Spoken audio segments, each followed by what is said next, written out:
السلام علیکم۔ آپ سن رہے ہیں اذان نیوز۔ ترکی میں آج بلدیاتی الیکشن ہوئے۔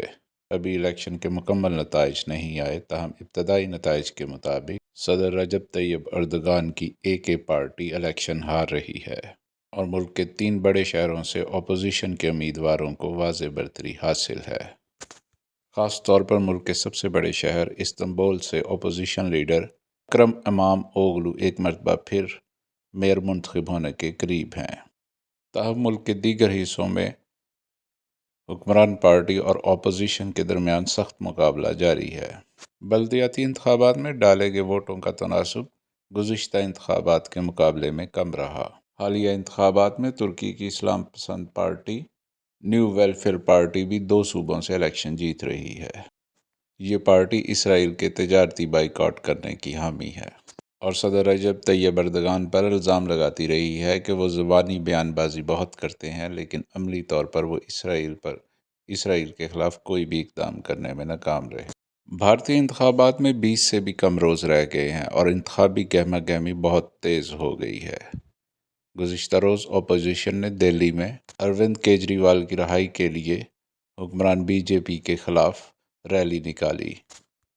اس موقع پر اپوزیشن لیڈروں نے بھارت کے الیکشن کمیشن پر زور دیا کہ وہ بھارت کے اندر آزادانہ اور منصفانہ انتخابات کو یقینی بنائے اور مودی حکومت پر الزام لگایا کہ وہ حکومتی مشینری کو اپوزیشن جماعتوں کو دبانے کے لیے استعمال کر رہی ہے اور کیجریوال کی فوری رہائی کا مطالبہ کیا گیا۔ کانگریس پارٹی کے راہل گاندھی نے تقریر کرتے ہوئے کہا کہ مودی امپائروں کو ساتھ ملا کر میچ فکسنگ کے ذریعے الیکشن جیتنا چاہتا ہے۔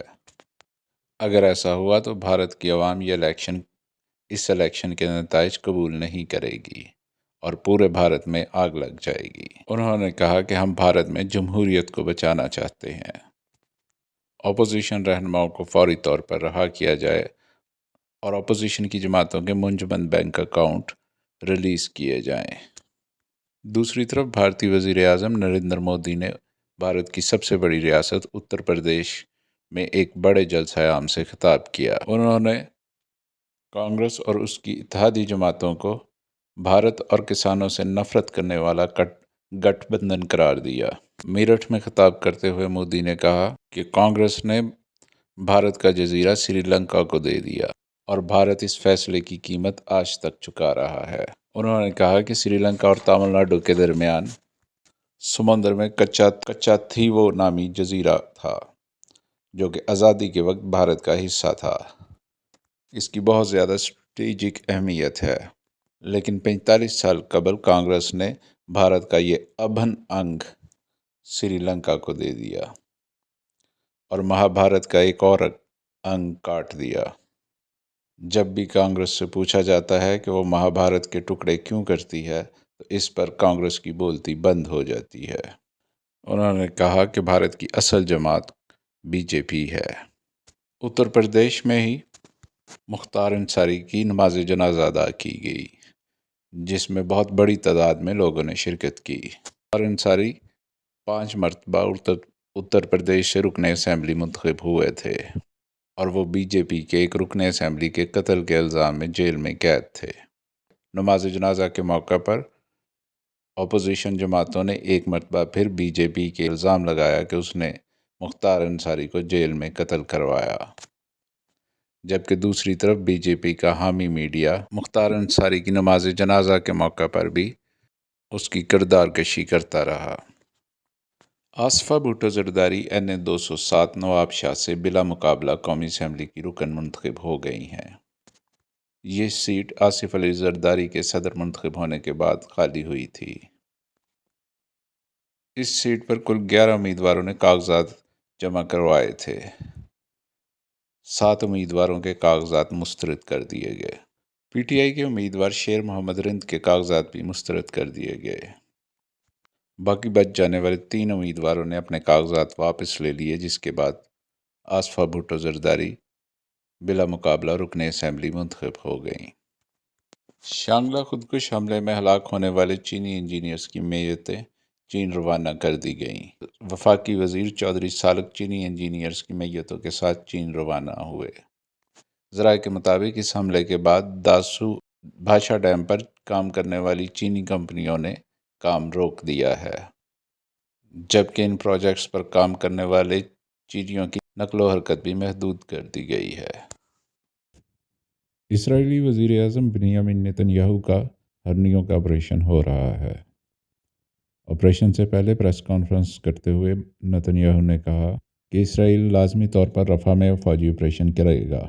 انہوں نے کہا کہ رفح میں آپریشن کے بغیر کوئی فتح نہیں ہے اور حماس کو ختم کیے بغیر کوئی فتح نہیں۔ نتن یاہو نے اسرائیل میں فوری انتخابات کے مطالبے کو بھی مسترد کرتے ہوئے کہا کہ ان حالات میں انتخابات اسرائیل کو عدم استحکام کا شکار کر دیں گے۔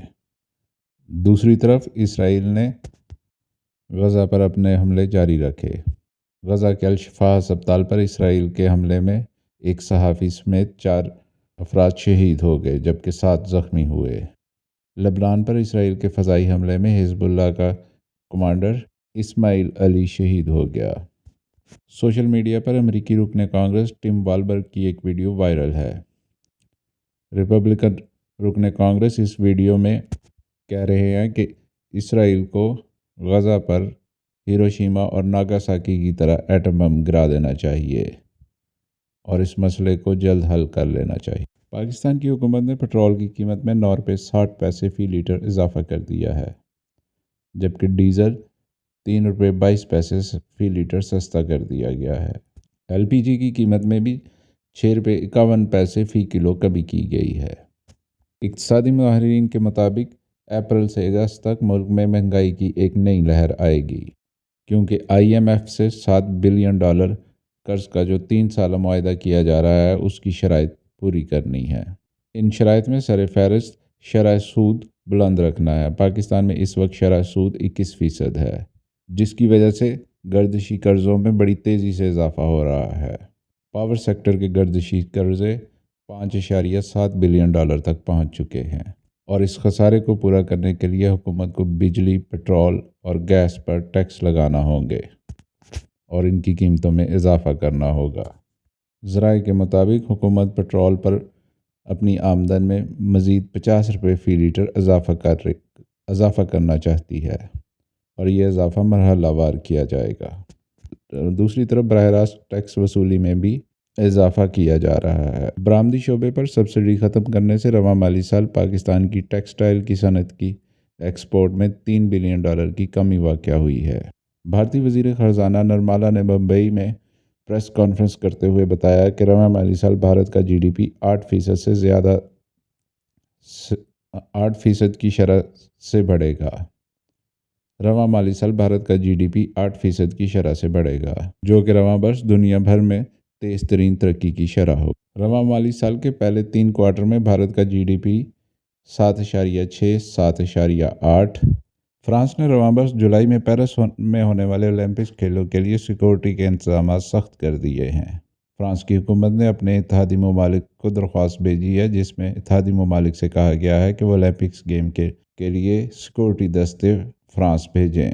یہ غیر معمولی سیکورٹی انتظامات دہشت گردی کے خطرے کے پیش نظر کیے جا رہے ہیں۔ رمضان المبارک کا آخری عشرہ شروع ہو گیا ہے۔ ملک بھر میں لاکھوں افراد اعتکاف پر بیٹھ گئے ہیں۔ سوشل میڈیا پر لیلۃ القدر کی علامات موضوع بحث بنی ہوئی ہیں۔ سعودی ماہر فلکیات کا ایک بیان سوشل میڈیا پر بہت وائرل ہے، جس میں انہوں نے کہا ہے کہ لیلۃ القدر سے جتنی فلکیاتی اور موسمیاتی علامات منسوب ہیں، یہ عالمگیر نہیں اور نہ ہی یہ ہر سال ہوتی ہیں، تاہم یہ رات دیگر راتوں کی نسبت پرسکون ہوتی ہے۔ اور آخر میں یہ خبر کہ ترک صدر نے بلدیاتی انتخابات میں اپنی پارٹی کی شکست تسلیم کر لی ہے اور اپوزیشن کی کامیابی کو ترکی میں جمہوریت کی کامیابی قرار دیا ہے۔